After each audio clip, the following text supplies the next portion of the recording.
আমাৰ ভাইটিহঁতে কাম কৰি আছে, মই দেখাইছোঁ দেই কি কেনেকৈ কাম হয় ইয়াত। চাওক, মোমাইহাটৰ গাঁও বা গোটেই অঞ্চলটো পাহাৰীয়া।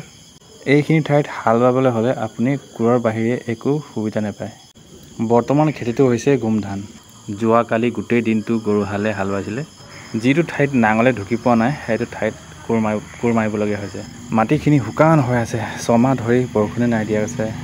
এইটো অঞ্চলত প্ৰায় মানুহৰে মেইন খেতিটো হৈছে LIC আৰু গৰু ছাগলী। হয়, এইফালে আছে ভণ্টিহেঁতে, আমাৰ মোমাই ছোৱালীহেঁতে আছে।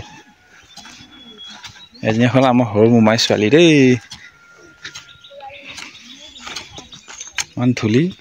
মানুহে কোৱা মতে পাহাৰীয়া অঞ্চলত গোটেই বছৰটো জুৰি বৰষুণ হয় বোলে, কিন্তু ইয়াত কৰা বৰষুণ।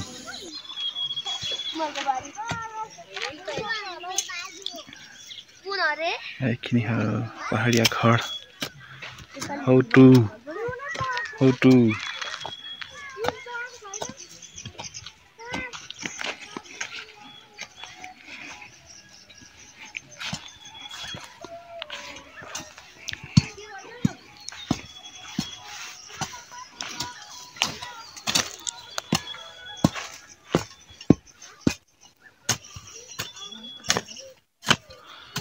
জানমণি সপোনত আহিবা।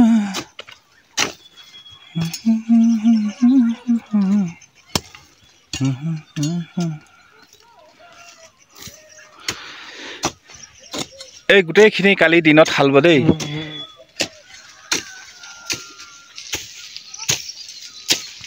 এই পাহাৰতো মানে নিজৰ গৰু হাল নাই, লোকৰ গৰু হাল আনি হাল বাইছিলে। মানে গৰু হাল আৰু মানুহক লগাই দিনৰ ভাড়াটো 1500কৈ লৈছে দেই গৰু মালিকে। ইমানখিনি হাল বাইছে কালি, অকল 1 2 3 4টা ঠাইত কালি হাল বাইছিলে। 1500 নিছে আৰু খোৱা বোৱাও পূৰা চুলাই মদ কি দিব লাগে চব দি মেলি 1500 টকা নিছে দেই। মামিও আহিছে।